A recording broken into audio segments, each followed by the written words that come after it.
Elevation in boiling point, ये आपकी दूसरी कॉलिगेटिव प्रॉपर्टी है, इसको अब हम लोग एक्सप्लेन करेंगे। इससे पहले आपने relative lowering of vapour pressure की स्टडी किया था। एलिवेशन इन बॉइलिंग पॉइंट जिसका रिप्रेजेंटेशन होता है डेल्टा टी बी।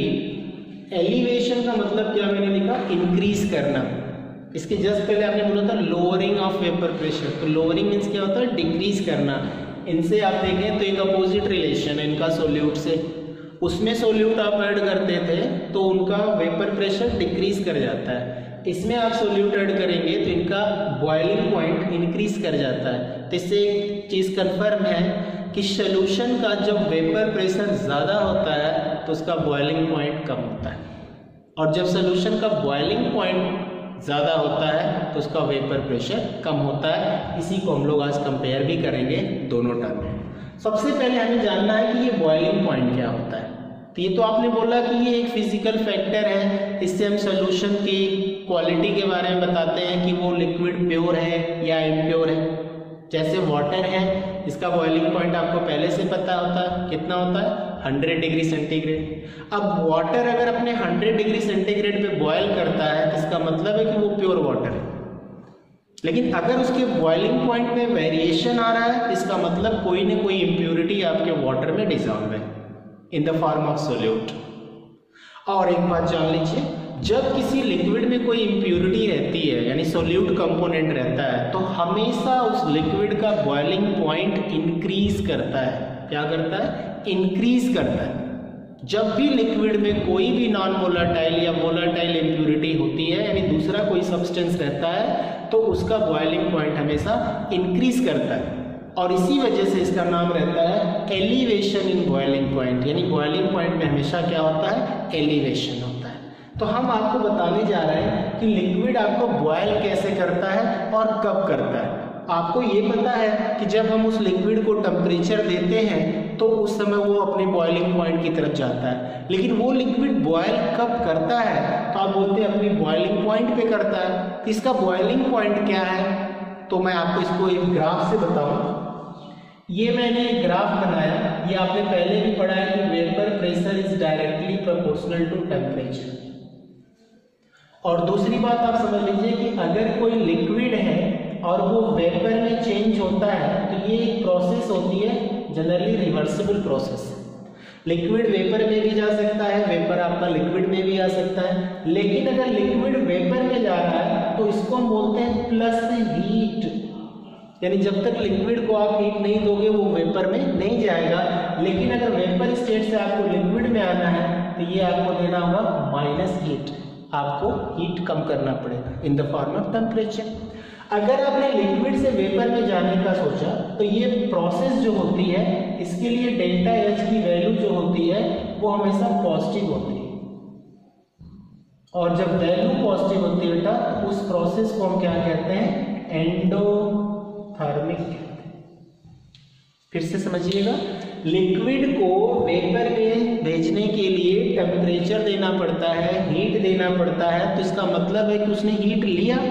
तो जब कोई भी सिस्टम हीट एब्जॉर्ब करता है तो उसके डेल्टा एच की वैल्यू यानी एंथैल्पी चेंज क्या होगा, पॉजिटिव होगा, और उस प्रोसेस को क्या बोलेंगे, एंडोथर्मिक है। तो जो एंडोथर्मिक प्रोसेस होता है उसमें पढ़ा हुआ आपने 11th में ली चैटेलियर्स प्रिंसिपल, वो बोलता है कि किसी एंडोथर्मिक प्रोसेस में जब हम टेम्परेचर इंक्रीज करते हैं तो ये इक्विलिब्रियम या रिएक्शन फॉरवर्ड डायरेक्शन में जाती है। यानी इस रिएक्शन में अगर हम लिक्विड से वेपर स्टेट में जाना चाहते हैं तो हमें टेम्परेचर क्या करना होगा, इंक्रीज करना होगा। यानी टेम्परेचर आपका इंक्रीज करना होगा, तब जाकर के आपका लिक्विड वेपर में इजीली कन्वर्ट होता है। तो मैं आपको बता रहा था कि ये ग्राफ हम बना रहे हैं टेम्परेचर वर्सेस वेपर प्रेशर के बीच में, और टेम्परेचर और वेपर प्रेशर के टर्म में हम क्या दिखाने जा रहे हैं, यहाँ ऊपर हम एक बैरियर दिखा रहे हैं जिसके ऊपर आपका कौन सा प्रेशर होता है, एटीएम प्रेशर। यहाँ आपके लिक्विड का वेपर प्रेशर हमने एक्सप्लेन किया। अब ये वेपर प्रेशर है और ये आपका एटीएम प्रेशर है। अब इस वेपर प्रेशर को जब तक आप एटीएम प्रेशर पे नहीं पहुंचाते हो तब तक आपका लिक्विड बॉयल नहीं करेगा। तो ध्यान रहे वेपर प्रेशर का ये y एक्सिस पे ग्राफ है और टेम्परेचर को आपने x एक्सिस पे रिप्रेजेंट किया है। आपका ये वेपर प्रेशर है सॉल्वेंट का या लिक्विड का, जब तक ये अपने एटीएम प्रेशर पे नहीं जाएगा तब तक वो लिक्विड बॉयल नहीं करेगा। तो अब आप इस वेपर प्रेशर को इसके एटीएम प्रेशर तक कैसे पहुंचाओगे, तब आपने बोला टेम्परेचर देंगे। जैसे जैसे टेम्परेचर आप बढ़ाते जाएंगे वैसे वैसे इसका वेपर प्रेशर भी बढ़ता जाएगा और ये वेपर प्रेशर बढ़ते बढ़ते जैसे ही इस पर्टिकुलर पॉइंट पे आएगा वो एटीएम प्रेशर के इक्वल हो जाएगा। तो यहां से आपका वेपर प्रेशर वहां कैसे पहुंचा, आपने बोला टेम्परेचर बढ़ाते जा रहा है, वेपर प्रेशर बढ़ता जा रहा है और बढ़ते बढ़ते आपका वेपर प्रेशर किस लाइन को क्रॉस करे, एटीएम प्रेशर पे जाकर के इंटरसेक्ट करे। तो उस पर्टिकुलर पॉइंट पर आपका लिक्विड जो होता है वो बॉयल करने लगता है। इसका मतलब ये पर्टिकुलर जो पॉइंट आपका है इस जगह पर आकर के टेम्परेचर टर्म दिखाएगा TB और यही पर्टिकुलर पॉइंट इसका बॉइलिंग पॉइंट हो। इट मीन्स आप बोल सकते हो the temperature at which vapour pressure of liquid becomes equal to its ATM pressure, it is called boiling point of that liquid। किसी भी लिक्विड का बॉइलिंग पॉइंट आप इस तरह से डिफाइन करो, the temperature at which vapour pressure of liquid become equal to atmospheric pressure is known as boiling point of liquid. जब तक लिक्विड का वेपर प्रेशर एटीएम प्रेशर पे नहीं जाता तब तक आपका लिक्विड बॉयल नहीं करेगा और तब तक आप उसका बॉइलिंग पॉइंट कैलकुलेट नहीं करेंगे। इट मीन्स आप डायरेक्ट भी लिख सकते हो vapour pressure of liquid equal to ATM pressure is equal to boiling point of liquid. मैंने इसको साल्ट में लिख दिया, that is the definition of boiling point of liquid. Vapour pressure of liquid जब तक एटीएम प्रेशर के इक्वल नहीं होगा तब तक आपका लिक्विड बॉयल नहीं करेगा और जब वेपर प्रेशर एटीएम प्रेशर के इक्वल होगा तो वही उसका बॉइलिंग पॉइंट कहलाएगा। क्लियर हो गया? अब हम आपको बता दिए कि ये बॉइलिंग पॉइंट ऑफ लिक्विड होता है। अभी आपने बोला कि बॉइलिंग पॉइंट जो होता है वो कॉलीगेटिव प्रॉपर्टी नहीं है बेटा। कॉलीगेटिव प्रॉपर्टी तो आपका एलिवेशन इन बॉइलिंग पॉइंट। अब बॉइलिंग पॉइंट में एलिवेशन कैसे होगा, तो आपने बोला कि अगर ये कॉलीगेटिव प्रॉपर्टी है तो ये number of particles of solute पे डिपेंड करेगी, तो अब हमें सोल्यूशन बनाना पड़ेगा।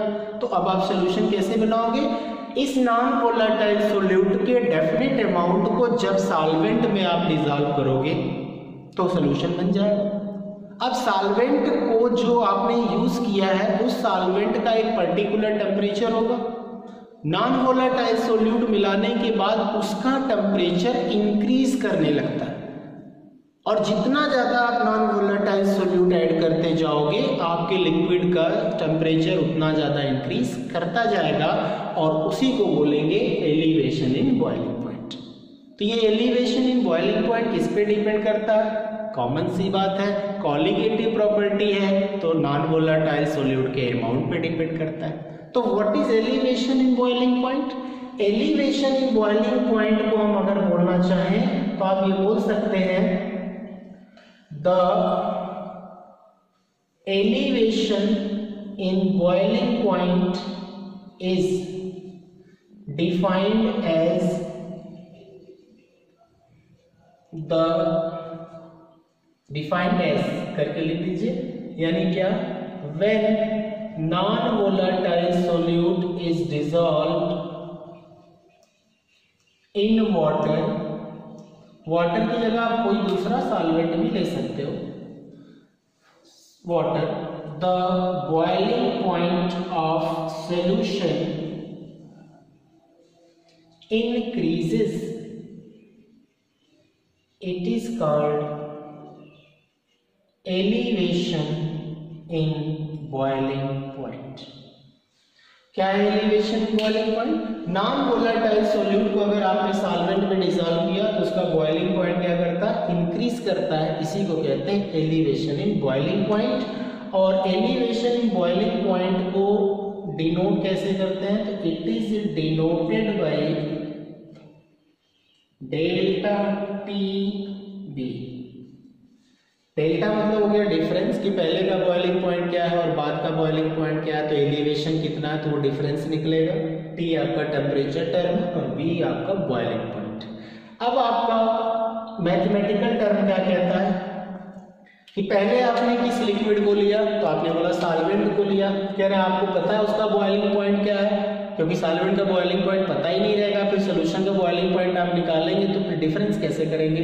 तो सबसे पहले आप क्या करो, अपने प्योर सॉल्वेंट को बॉयल करो, आप उसका बॉइलिंग पॉइंट कैलकुलेट करो, फिर उसमें नॉन वोलेटाइल सॉल्यूट ऐड करो, फिर सॉल्यूशन बनाओ, फिर उसे आप टेम्परेचर देके बॉयल करो, फिर दूसरा टेम्परेचर आप मेजर करो, फिर ये देखो कि पहला टेम्परेचर कितना है और दूसरा टेम्परेचर कितना है, उन दोनों का जो डिफरेंस आएगा वही होगा एलिवेशन इन बॉइलिंग पॉइंट।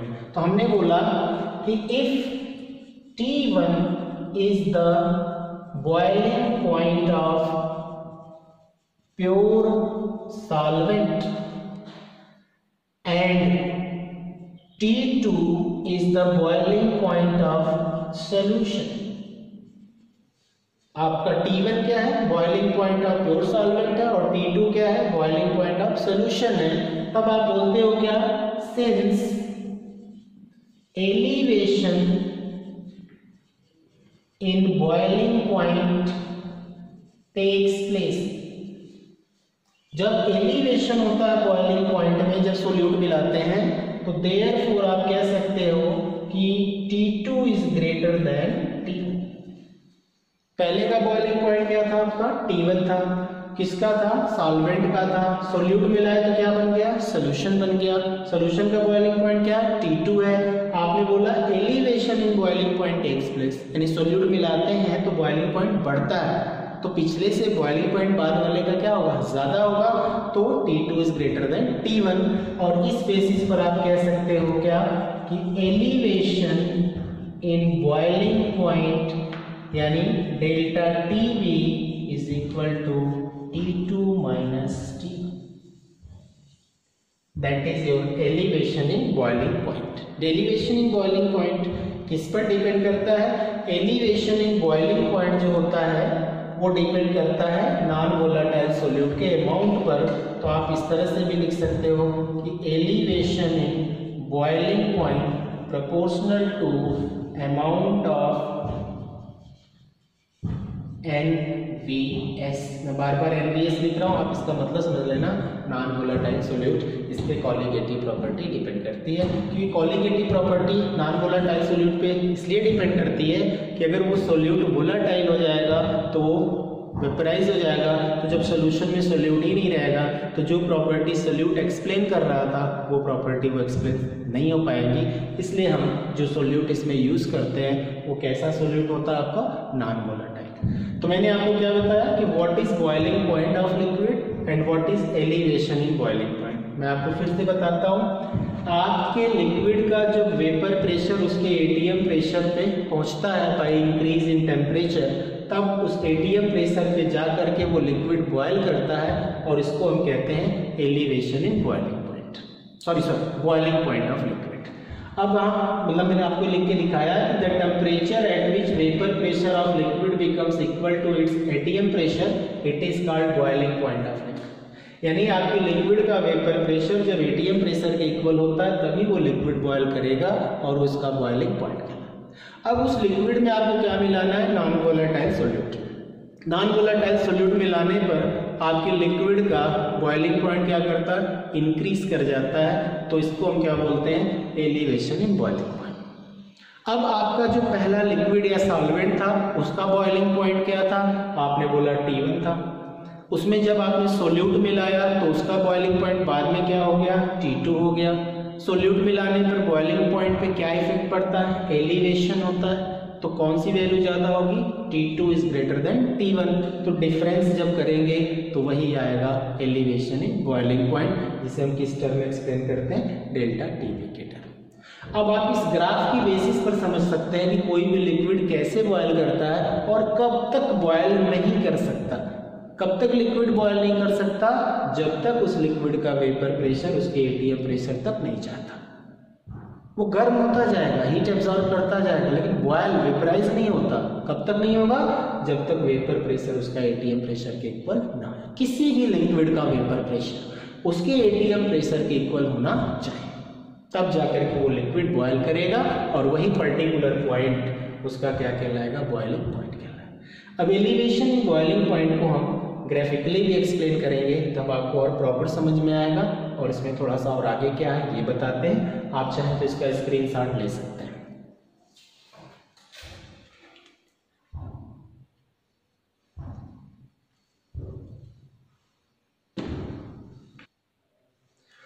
तो एलिवेशन इन बॉइलिंग पॉइंट को हम ग्राफिकली कैसे बताते हैं, आप इसको समझिए। सबसे पहला काम, जो भी आपने ग्राफ प्लॉट किया था, ये तो आपको पहले बता दे रहे हैं कि vapour pressure directly proportional to temperature.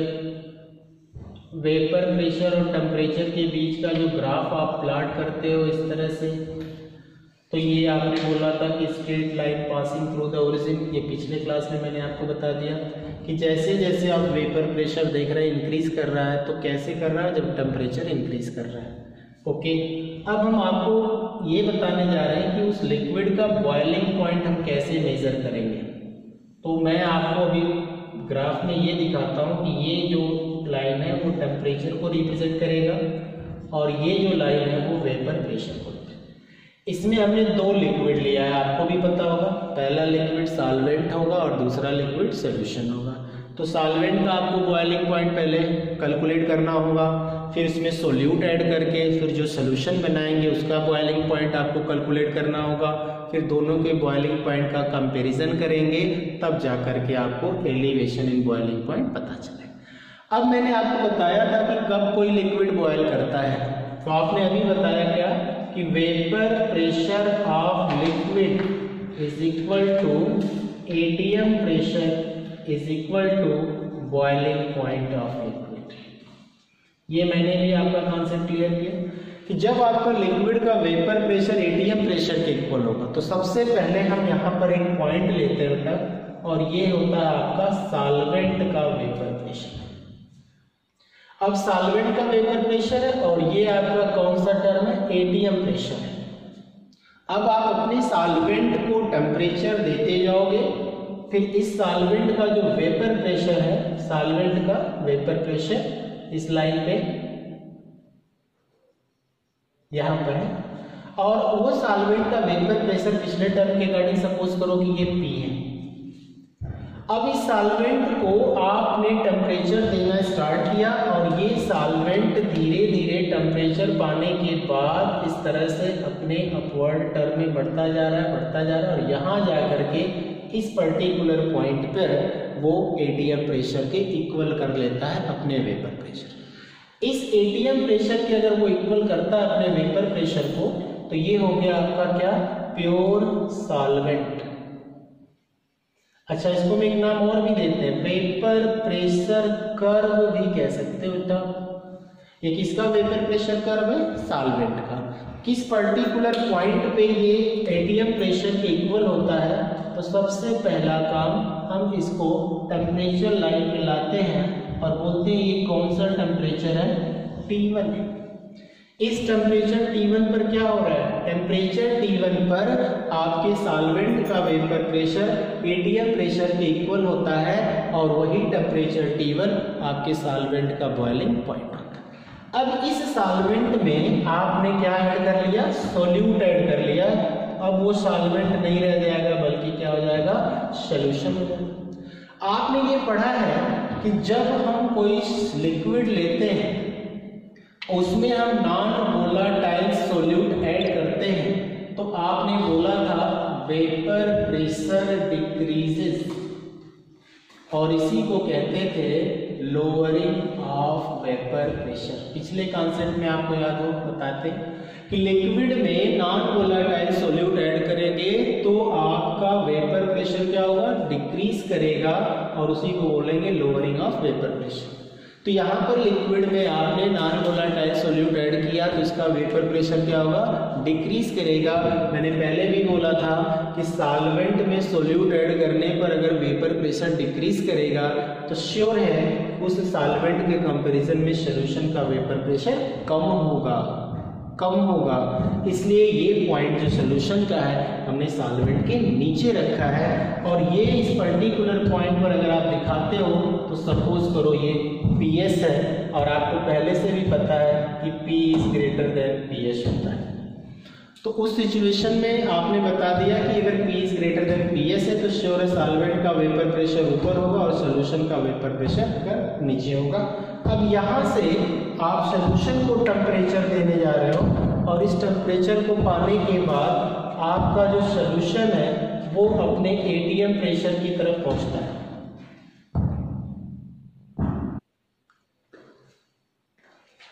तो ये रहा आपका सॉल्वेंट का बॉइलिंग पॉइंट और ये सॉल्यूशन से जब हम लोग जाते हैं टेम्परेचर दे करके तो इस पर्टिकुलर पॉइंट पर आपकी सॉल्यूशन का वेपर प्रेशर ATM प्रेशर के इक्वल होता है और इस पर्टिकुलर पॉइंट पर आपका सॉल्यूशन बॉयल करेगा और सॉल्यूशन जिस पर्टिकुलर पॉइंट पे बॉयल कर रहा है उस पॉइंट को हमने क्या दे दिया, T2 दे दिया।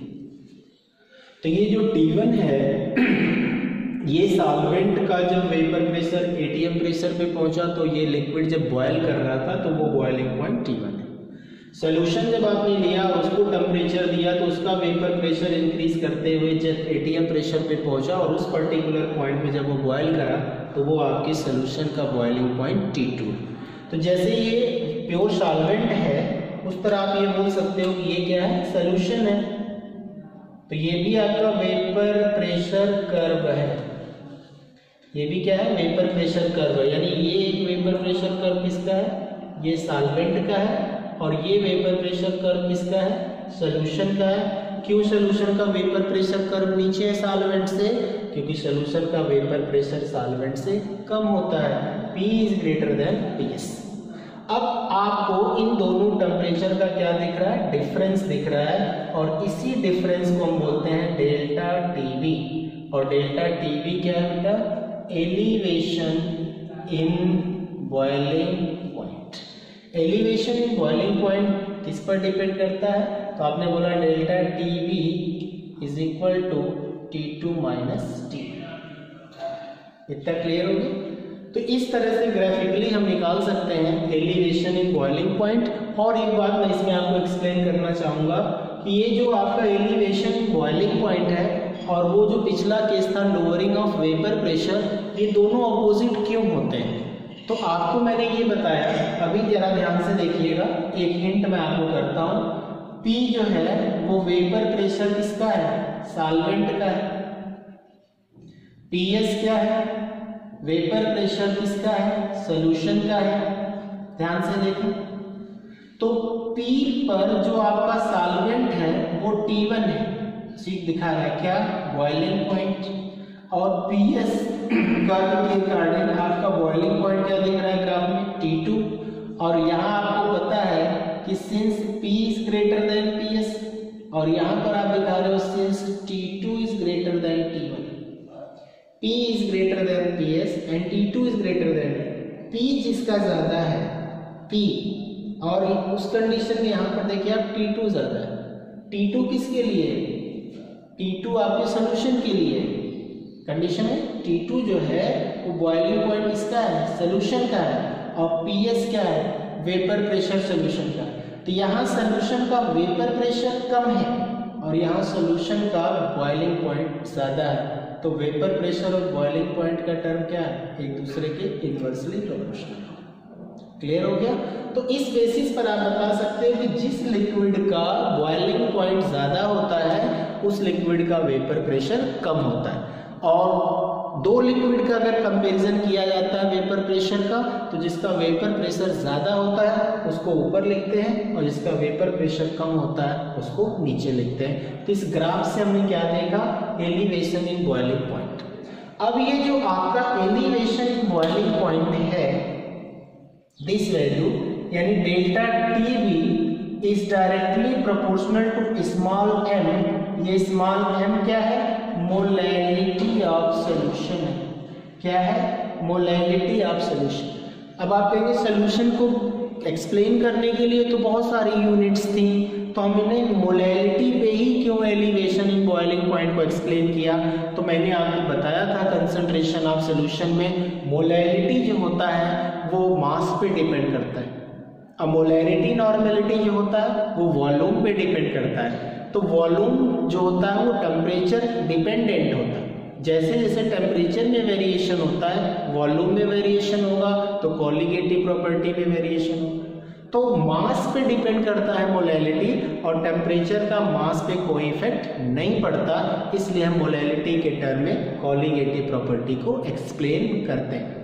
तो इससे क्या पता चल रहा है? Elevation in boiling point is directly proportional to molality of solution. आप एक प्रोपोर्शनलिटी कांस्टेंट लगाओ, तो delta TB is equal to KB into M, जहां केबी को हम कहते हैं मोलल एलिवेशन कांस्टेंट। क्या बोलते हैं? Molal elevation constant. और इस बेसिस पर हम आपको बता दें इसकी यूनिट क्या होती है। तो इसकी यूनिट होती है बेटा डिग्री सेंटीग्रेड अपॉन मोलर, और केल्विन केजी पर मोल करके यूनिट। कैसे? आप इससे देखो, delta Tb equal to KB into m हो सकता है, तो Kb is equal to what? Delta Tb upon m हो सकता है। डेल्टा टीबी को किस टर्म में लिख सकते हो? Degree centigrade. और मोलैलिटी को किस टर्म में लिख सकते हो? मोलर। मोलर का मतलब क्या होता है? मोल पर केजी। तो मोल पर केजी है तो केजी ऊपर चला जाएगा, मोल नीचे आ जाएगा। तो इसको हम शॉर्ट में इस तरह से भी लिख सकते हैं, केल्विन केजी मोल इनवर्स।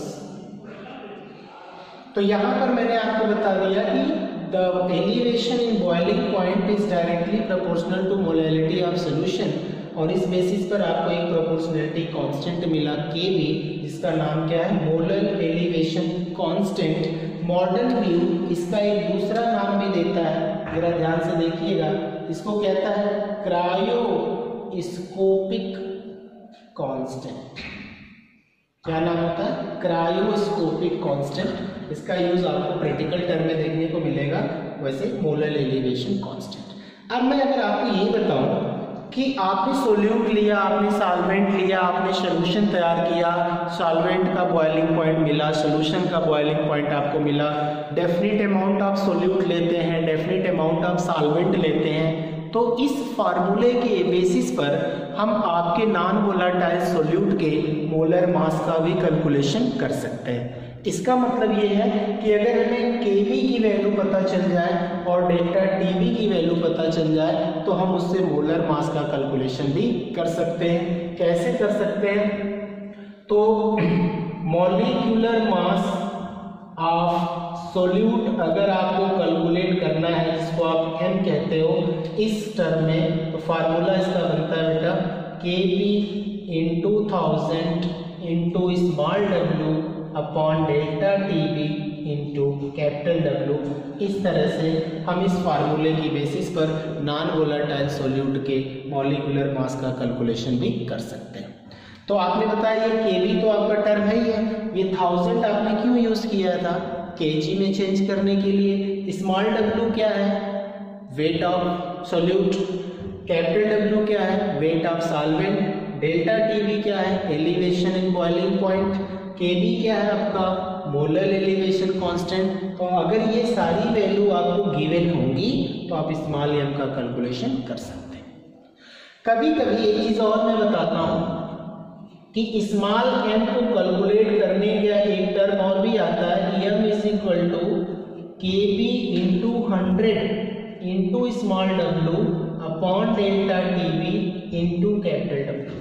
तो यहाँ पर जो Kb होता है उसको कहा जाता है मोलर एलिवेशन कांस्टेंट। ध्यान दीजिएगा, एक माइन्यूट डिफरेंस है।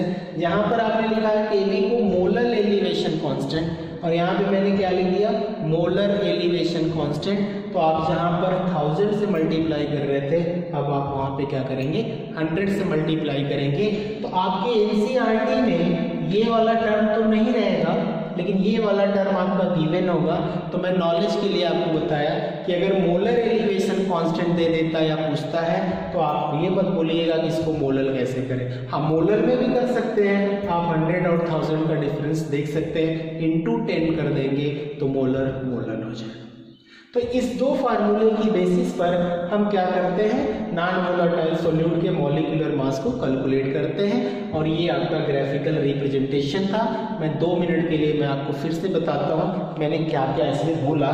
टॉपिक बेटा थोड़ा लेंदी होता है तो उसको आपको स्टेप बाय स्टेप समझना चाहिए, और जब तक ये कॉन्सेप्ट क्लियर ना हो आपको बार बार समझने की कोशिश करनी चाहिए। और जिस तरह से एक टॉपिक कंप्लीट होता है आपको अपना रिवीजन करना कंपलसरी है, क्योंकि आपका जो सबसे अच्छा फ्रेंड होता है, मित्र है, वो है रिवीजन, और जो सबसे बड़ा शत्रु है वो है आलस्य। अगर आप अपने आप को आलसी बना रहे हो तो आपको और दुश्मनों की ज़रूरत नहीं है। इसलिए पढ़ाई में आपको हमेशा एक्टिव रहना चाहिए, और डेली जो टॉपिक आप पढ़ते हो उसी दिन अगर आपने उसका रिवीजन करा, उस पर 1-2 क्वेश्चन सॉल्व करा, तो वो टॉपिक एक तरह से इंटरेस्ट क्रिएट करेगा। और जब 2-3 दिन के बाद आप उसे स्टार्ट करोगे तो आपको भी डाउट क्लियर नहीं होगा। तो आपको बार बार उस वीडियो को देख करके अपने डाउट्स को दूर करना चाहिए। तो मैं आपको ये बता रहा था कि जो आपका एलिवेशन इन बॉइलिंग पॉइंट है वो एक तरह का कॉलिगेटिव प्रॉपर्टी है। क्या होता है, तो सबसे पहले मैंने बॉइलिंग पॉइंट बताया कि जब किसी लिक्विड का बॉइलिंग पॉइंट एक्सप्लेन करना है तो आप उस लिक्विड के वेपर प्रेशर को देखो। जब उसके वेपर प्रेशर को आप उसके एटीएम प्रेशर पे पहुंचाते हो तब जाकर के वो लिक्विड बॉयल करता है, और वही उसका बॉइलिंग पॉइंट होता है। अब लिक्विड का जब बॉइलिंग पॉइंट आप डिसाइड कर लिए तो उसमें एक नॉन वोलेटाइल सॉल्यूट ऐड करो और एक सोल्यूशन बना लो। उस सोल्यूशन का भी आप बॉइलिंग पॉइंट कैलकुलेट कर लो, तो आपको डिफरेंस क्या मिलेगा कि सोल्यूशन का बॉइलिंग पॉइंट जो होता है वो सॉल्वेंट के बॉइलिंग पॉइंट ज़्यादा आता है। क्यों आता है? क्योंकि सोल्यूशन का वेपर प्रेशर सॉल्वेंट के वेपर प्रेशर से कम होता है।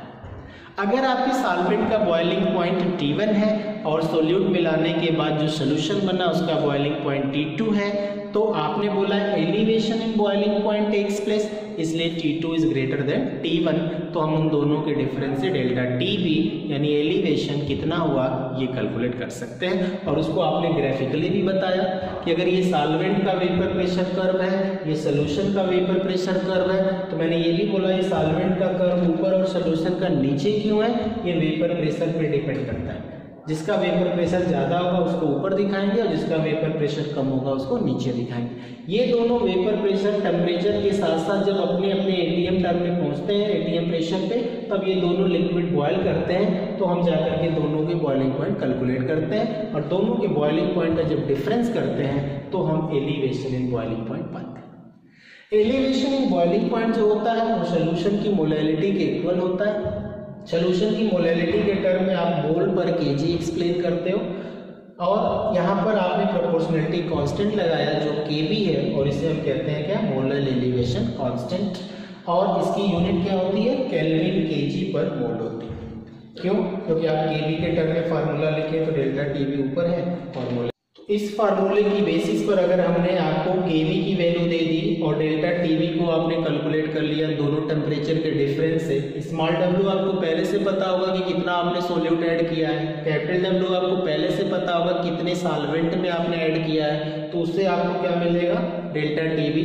आपके क्वेश्चन में केवी की वैल्यू हमेशा गिवन रहती है, और केवी की वैल्यू मिल गई आपको तो आप नॉन वोलेटाइल सोल्यूट के मोलर मास को कैसे कैलकुलेट करते हो ये। तो इस पर मैं आपको एक छोटा सा एग्जांपल देता हूं और आप उसको देखें और समझें। क्वेश्चन कहता है कि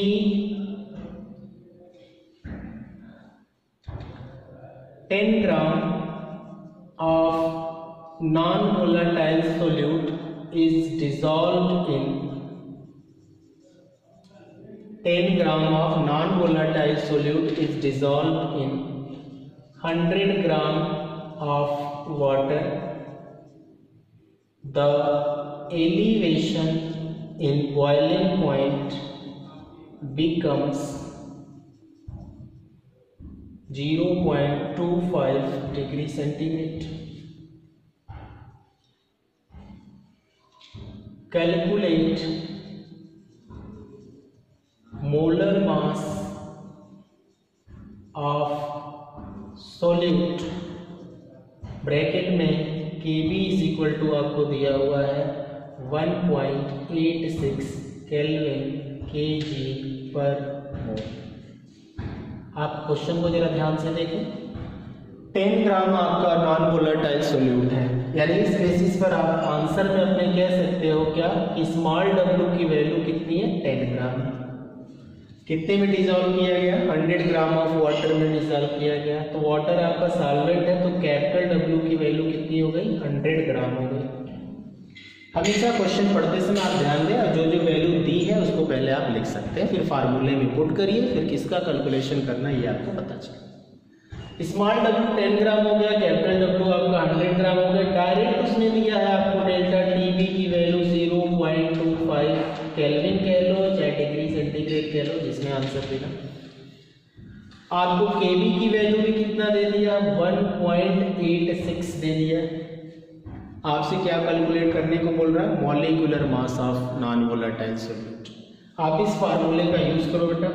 इस फार्मूले की बेसिस पर सबसे पहले हम वैल्यू को पुट करते हैं। तो molecular mass equal to Kb की वैल्यू कितना दिया है, 1.86 इंटू 1000। स्मॉल w कितना है आपका, 10 ग्राम है, अपॉन डेल्टा TB की वैल्यू कितना है, 0.25 और इंटू आपका कैपिटल W कितना दिया हुआ, 100 ग्राम। जो भी आप सॉल्व करके आंसर ले आएंगे ये हो जाएगा molecular mass of non volatile solute.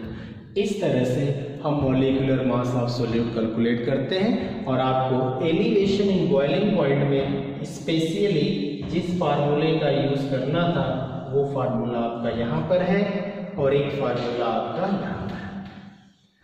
तो नेक्स्ट क्लास में हम लोग पढ़ेंगे डिप्रेशन इन फ्रीजिंग पॉइंट। आप इन सारे टर्म को आप रिवीजन कर लें। जब आप कॉलिगेटिव प्रॉपर्टी स्टार्ट कर लिए हो तो lowering of vapour pressure, elevation in boiling point का कॉन्सेप्ट जब बिल्कुल क्लियर होगा तो कल का डिप्रेशन इन फ्रीजिंग पॉइंट आपको ऑलरेडी आएगा।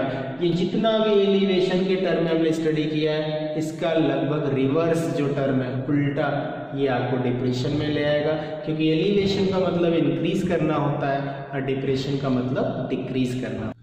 तो सॉल्यूशन की कॉलिगेटिव प्रॉपर्टी में जो हम लोगों ने स्टडी अभी तक किया, दो कॉलिगेटिव प्रॉपर्टी, एक relative lowering of vapour pressure और एक अभी हमने पढ़ा क्या, एलिवेशन इन बॉइलिंग पॉइंट। तो नेक्स्ट कॉलिगेटिव प्रॉपर्टी आपका है third, depression in freezing point. क्या है, डिप्रेशन इन फ्रीजिंग पॉइंट। अब हम जैसे स्टडी किए हैं एलिवेशन इन बॉइलिंग पॉइंट, अगर आपका एलिवेशन इन बॉइलिंग पॉइंट का कॉन्सेप्ट क्लियर है तो डिप्रेशन इन फ्रीजिंग पॉइंट आप ओरल अपने से भी तैयार कर सकते हो, बस ग्राफ के टर्म में मुझे आपको एक्स्ट्रा थोड़ा बताना पड़ेगा। तो जैसे आपने बॉइलिंग पॉइंट के बारे में पढ़ा कि what is boiling point of liquid, तो आपने बोला the temperature at which vapour pressure of liquid become equal to its atmospheric pressure. तो जिस तरह हम लिक्विड के वेपर प्रेशर को इंक्रीज करते हैं with the help of temperature और वो जब जाता है एटीएम प्रेशर के बराबर हो जाता है, तो जिस पर्टिकुलर पॉइंट पे वो एटीएम प्रेशर के बराबर होता है वो पर्टिकुलर पॉइंट उस लिक्विड का बॉइलिंग पॉइंट होता है। तो यहाँ पर आप देख रहे हो कि वेपर प्रेशर को आप इंक्रीज कर रहे हैं और डिप्रेशन का मतलब होता है हमें डिक्रीज करना है, यानी जो सॉल्वेंट या सॉल्यूशन का अपना वेपर प्रेशर है उस वेपर प्रेशर को डिक्रीज करना है, नीचे की तरफ लाना है और उसके करेस्पॉन्डिंग सॉलिड के बराबर करना है। मीन टू से हम आपको हेल्प करते हैं, जैसे आपके ग्राफ के बेसिस पर मैं आपको हिंट करता हूँ कि ये आपका एक वेपर प्रेशर की लाइन है और ये आपके टेम्परेचर की लाइन है। ये आपका क्या था, एटीएम प्रेशर था। तो पर्टिकुलर लिक्विड का अगर यहाँ पर वेपर प्रेशर है, ये रहा आपका वेपर प्रेशर उस लिक्विड का प्योर स्टेट में। अब यहाँ आप एटीएम प्रेशर की तरफ जब जा रहे थे तो आप टेम्परेचर क्या कर रहे हो, देखो इंक्रीज कर रहे हो और इस पर्टिकुलर पॉइंट पे इसका बॉइलिंग पॉइंट दिखता है। लेकिन जब ये वेपर, अभी मैंने कहा कि ये एक सॉलिड है एक सॉलिड का लाइन है और ये वेपर प्रेशर जब डिक्रीज करके नीचे की तरफ आएगा और इस पर्टिकुलर सॉलिड के ग्राफ या उससे की कर्व से टकराएगा, तो इस पर्टिकुलर पॉइंट को हम बोलते हैं क्या, फ्रीजिंग पॉइंट। तो ये अपवर्ड जाना है आपको एटीएम प्रेशर के बराबर in the case of boiling point, और उस वेपर प्रेशर को करेस्पॉन्डिंग सॉलिड के इक्वल लाना है। तो आप देखिए डाउनवर्ड आप आ रहे हो, तो जब वेपर प्रेशर इंक्रीज करें तो हम बॉइलिंग पॉइंट एक्सप्लेन करेंगे, और जब वेपर प्रेशर डिक्रीज करेगा तो हम फ्रीजिंग पॉइंट एक्सप्लेन करेंगे। तो डिप्रेशन का मतलब क्या हुआ, डिक्रीज करना। डिप्रेशन का मतलब हो गया डिक्रीज, और एलिवेशन का मतलब क्या था, इंक्रीज करना।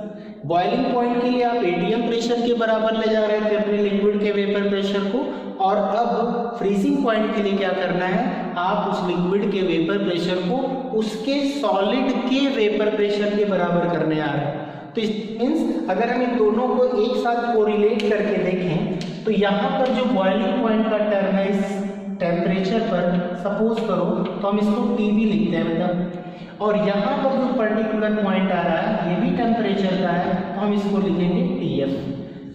तो अब टीबी और टीएफ को कोरिलेट करके अगर हमें स्टडी करना है तो बिल्कुल इजी हो गया। एक तरह से हम आपको 60 टेक्निक बताते हैं तैयार करने का तरीका। जहां आपने एलिवेशन वर्ड लिखा था उसकी जगह आपको क्या लिखना होगा, डिप्रेशन वर्ड लिखना होगा। जहां पर आप डेल्टा टीवी कैलकुलेट कर रहे थे उसकी जगह आपको डेल्टा टीएफ करना होगा।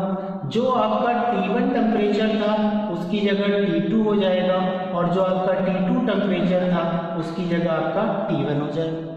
एलिवेशन का मतलब आपने बोला क्या, इंक्रीज कर दो, और डिप्रेशन का मतलब क्या हो गया, डिक्रीज कर दो। अब अगर आप एलिवेशन इन बॉइलिंग पॉइंट में सारे टर्म्स अगर ये चेंज करके आप ऐसे कर दो तो टोटल कॉन्सेप्ट आपका क्या हो गया, डिप्रेशन इन फ्रीजिंग पॉइंट हो गया। तो सबसे पहले बेटा मैं आपको बताने जा रहा हूँ फ्रीजिंग पॉइंट होता क्या है। तो फ्रीजिंग पॉइंट का मतलब क्या होता है, मैं आपको बता रहा हूँ, the temperature at which vapour pressure of liquid becomes equal to the vapor pressure of its corresponding solid is called freezing point of liquid, is called freezing point। Solid का भी कुछ ना कुछ वेपर प्रेशर होता है।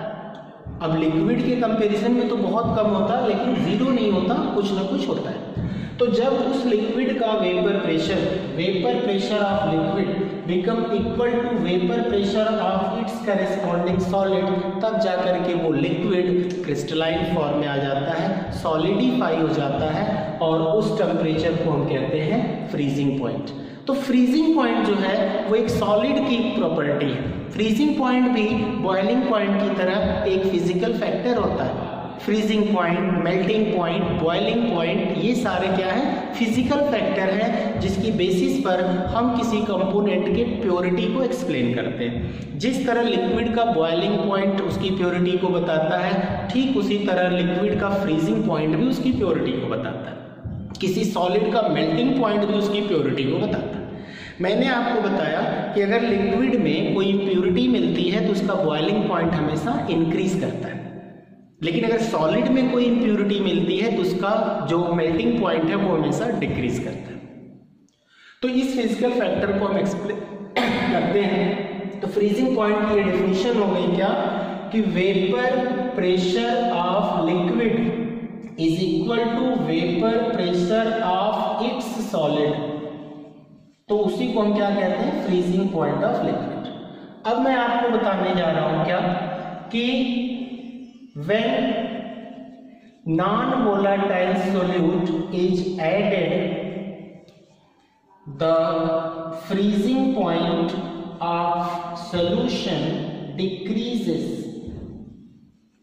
इस line में ध्यान देना, when non-volatile solute is added, the freezing point of solution decreases। It is called क्या, डिप्रेशन इन फ्रीजिंग पॉइंट। यहाँ आपने बोला फ्रीजिंग पॉइंट क्या है, यहाँ आपने बोला डिप्रेशन इन फ्रीजिंग पॉइंट क्या है। तो फ्रीजिंग पॉइंट तो हो गया कि जब लिक्विड का वेपर प्रेशर उसी के सॉलिड के वेपर प्रेशर के इक्वल हो जाएगा तो वो लिक्विड फ्रीज कर जाएगा, जम जाएगा, और जिस टेम्परेचर पे वो लिक्विड फ्रीज करेगा वो उसका फ्रीजिंग टेम्परेचर होगा। ये डिप्रेशन इन फ्रीजिंग पॉइंट क्या है, डिप्रेशन मतलब डिक्रीज करना। तो फ्रीजिंग पॉइंट कब डिक्रीज कर रहा है, जब नॉन वोलेटाइल सॉल्यूट ऐड कर रहा है। तो आप बोल सकते हो कि depression in freezing point, depression in freezing point, जिसको आप डेल्टा टीएफ के टर्म एक्सप्लेन करोगे, इज प्रोपोर्शनल टू वही अमाउंट ऑफ NVS यानी नॉन वोलेटाइल सॉल्यूट। जितना ज्यादा आप नॉन वोलेटाइल सॉल्यूट ऐड करोगे आपका फ्रीजिंग पॉइंट उतना डिक्रीज करेगा।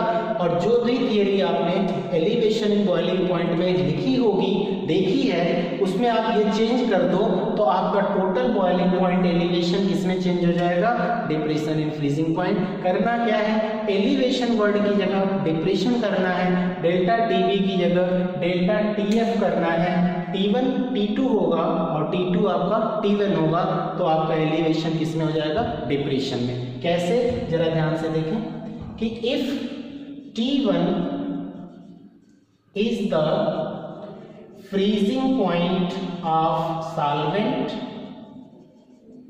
And T2 is the freezing point of solution. फिर आपने बोला था क्या, since depression in freezing point takes place, depression in freezing point takes place, therefore T1 is greater than T2। यहां भी देख लो आप, T1 की जगह T2, तो डेल्टा TF क्या हो जाएगा आपका, depression in freezing point is equal to T1 minus T2 हो जाएगा। वहां आपने पढ़ा था बॉइलिंग पॉइंट के केस में, ध्यान से देखें, delta TB is equal to क्या था, T2 माइनस T1। क्यों था, क्योंकि यहाँ पर क्या हो रहा था, एलिवेशन हो रहा था, इंक्रीज कर रहा था, और यहाँ पे हो रहा डिप्रेशन हो रहा है, इसलिए डिक्रीज कर रहा है। फिर आपका अगला टर्म आता है क्या, कि depression in freezing point is proportional to molality of solution. जैसा आपने उसमें भी बोला था, प्रोपोर्शनलिटी कांस्टेंट लगा लो आप, delta TF is equal to KF into M. यहाँ पर मैं आपको बता दिया कि जो आपका यहाँ केबी था, अब इसमें क्या हो जाएगा, केएफ हो जाएगा। तो ये हो जाएगा delta TF is equal to KF into M, ये एक फार्मूला हो गया। और यहाँ पर केएफ को क्या बोलेंगे आप, केएफ इज इक्वल टू क्या, molar depression constant, molar depression constant, और इसकी यूनिट वही होगा, क्या याद करो आप, केल्विन केजी पर मोल, जैसा आपने उसमें पढ़ा था। अब आपने बताया कि ये केएफ को मोलर डिप्रेशन कांस्टेंट कहते हैं, और वहां पर केबी को आपने मोलर एलिवेशन कांस्टेंट कहा था। तो मैंने क्या बोला आपको कि जहां एलिवेशन वर्ड है वहां डिप्रेशन कर दीजिए, सारा कुछ सेम है। दूसरी बात, वहां केबी को मैंने आपको बोला था क्रायोस्कोपिक कांस्टेंट। यहाँ पर केएफ को एक और नाम प्रैक्टिकली दिया जाता है, एब्यूलियोस्कोपिक कांस्टेंट।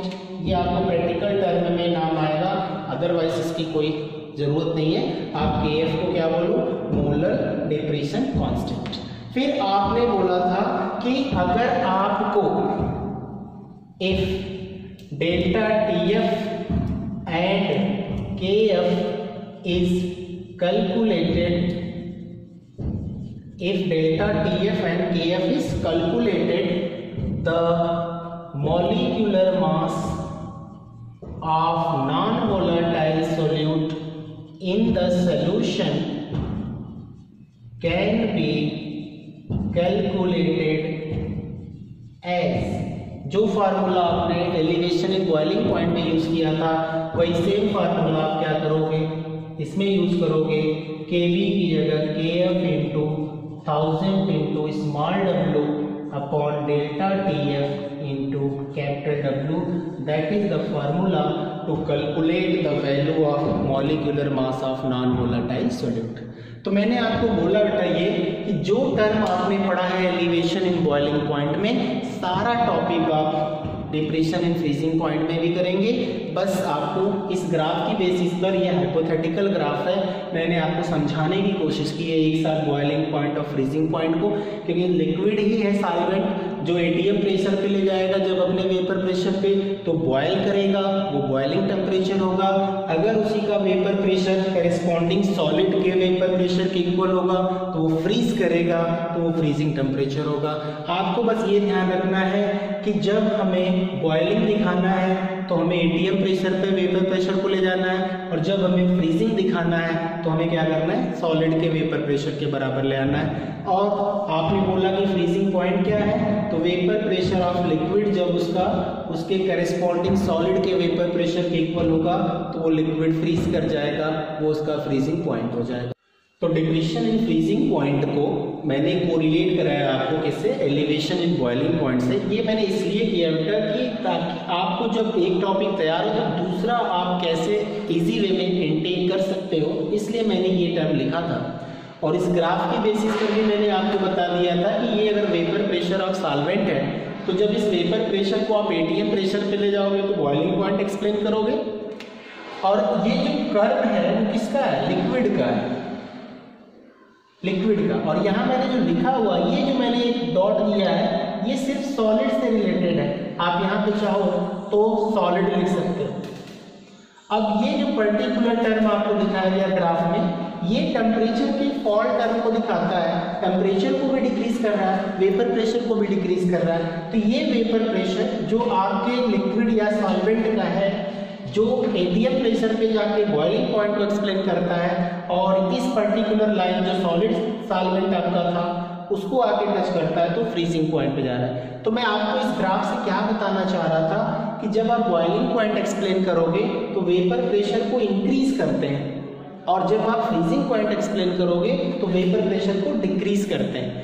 वेपर प्रेशर को इंक्रीज करके एटीएम प्रेशर पे ले जाएंगे तो वो बॉइलिंग पॉइंट को एक्सप्लेन करेगा। वेपर प्रेशर को डिक्रीज करके जब फ्रीजिंग मतलब सॉलिड के टर्म पे ले आएंगे तब वो उसके फ्रीजिंग पॉइंट को एक्सप्लेन करेगा। तो डिप्रेशन इन फ्रीजिंग पॉइंट का जो आपका टर्म है उसको सिंपली आप उसी तरह एक्सप्लेन कर रहे हैं जैसा आप देख लो कि जहां जहां हमने एलिवेशन इन बॉइलिंग पॉइंट के टर्म और सेंटेंसेस यूज किए थे, इन द सेम पैटर्न हमने एलिवेशन की जगह डिप्रेशन इन फ्रीजिंग पॉइंट को भी एक्सप्लेन किया। अब मैं आपको इसका ग्राफिकल रिप्रेजेंटेशन क्लियर करके बताता हूं, जिसमें आपका सॉल्वेंट और सॉल्यूशन दोनों होगा और उसका फ्रीजिंग पॉइंट हम कैसे दिखाएंगे और डिप्रेशन इन फ्रीजिंग पॉइंट कैसे आता है। तो बस इस ग्राफ को आपको समझाते हैं, उसके बाद अगले टर्म को समझाना है।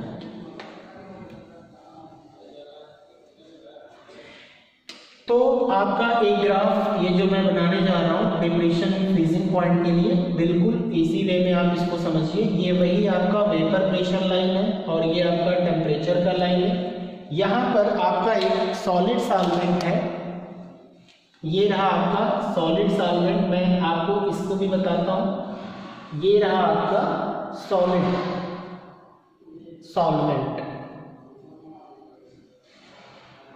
ये लिख सकते हो। यहां पर इस सॉलिड का पहले से क्या दिखाया गया था, वेपर प्रेशर।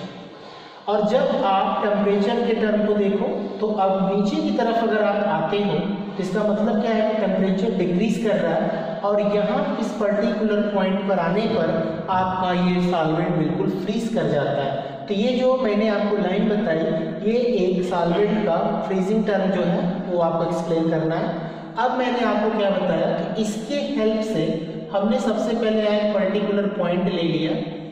इस पॉइंट को हम बोलते हैं क्या, वेपर प्रेशर ऑफ सॉल्वेंट लेते हैं। ओके, अब इस वेपर प्रेशर को इस लाइन के साथ आपको बताना है फ्रीजिंग पॉइंट के लिए।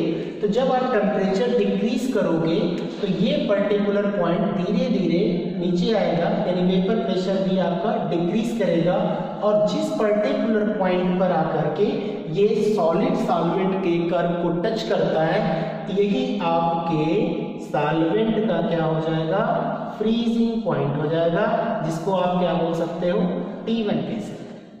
ये आपका सॉल्वेंट था, यहाँ पर इसका वेपर प्रेशर था, और जब वेपर प्रेशर डिक्रीज कर रहा है, क्यों? क्योंकि टेम्परेचर डिक्रीज कर रहा है। इस पर्टिकुलर लाइन को जब आकर के सॉल्वेंट टच करता है तो वहीं पर वो सॉल्वेंट फ्रीज कर जाता है, और उस टेम्परेचर को हम क्या कहते हैं? T1 कहते हैं।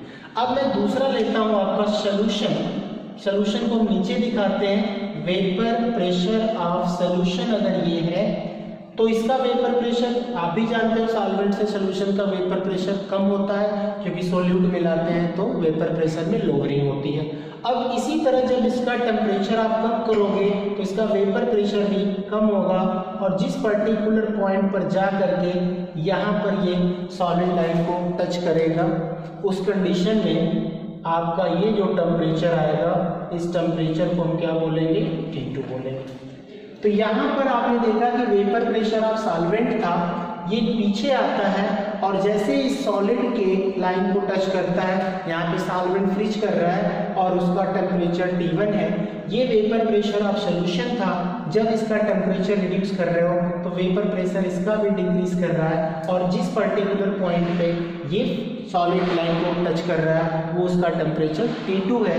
तो अब इनका जो डिफरेंस आता है, उसी डिफरेंस को हम क्या बोलते हैं? डेल्टा TF कहते हैं। और ये भी आप जानते हो कि यहाँ के लिए T1 इज ग्रेटर देन क्या होगा? T2। अब यहाँ से आप डेल्टा TF कैलकुलेट कर लो।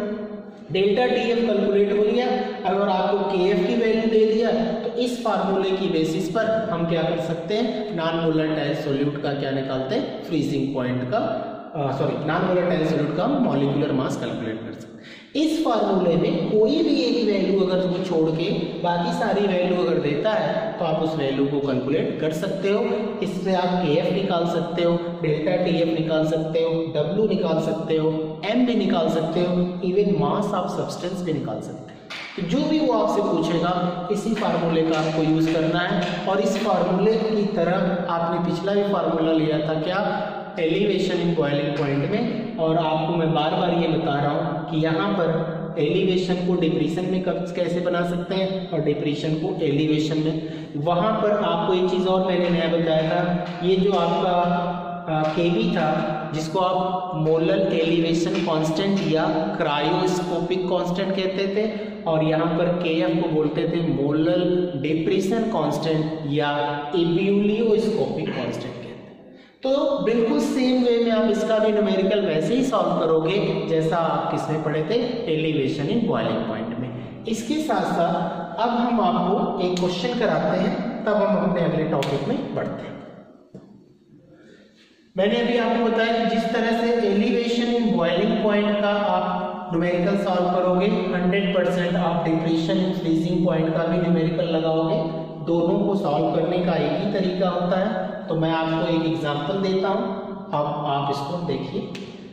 क्वेश्चन कहता है कि 18 gram of glucose is dissolved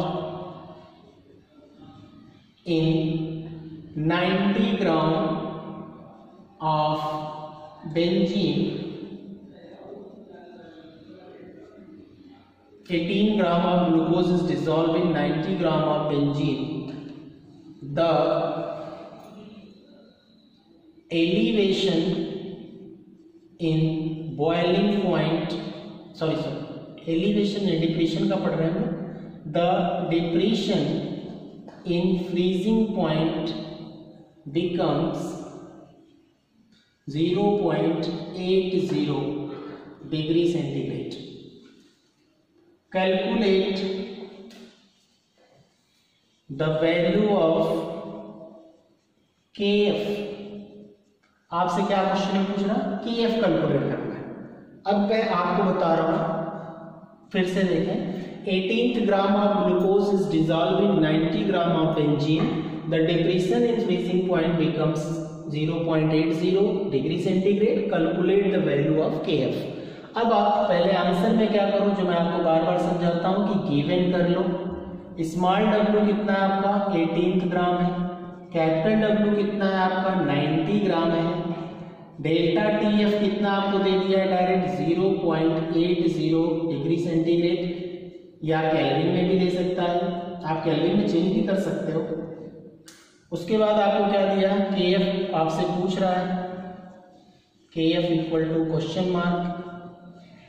अब ध्यान दीजिए स्मॉल m मतलब आपका ग्लूकोज होगा बेटा। ग्लूकोज का मॉलिक्यूलर मास मैं आपको डायरेक्ट बता दूं 180 होता है। कैपिटल M आपका क्वेश्चन के टर्म में तो है नहीं, कैपिटल M अगर आपका होता तो ये वाटर होता जिसका टर्म 18 होता। अब आपका फार्मूला क्या है, M is equal to KF into 1000 into small w upon delta TF into capital W। Formula KF के टर्म में आपको बनाना होगा, तो KF आपका यहाँ पर है, तो ये हो जाएगा M into delta TF into capital W upon 1000 into small w।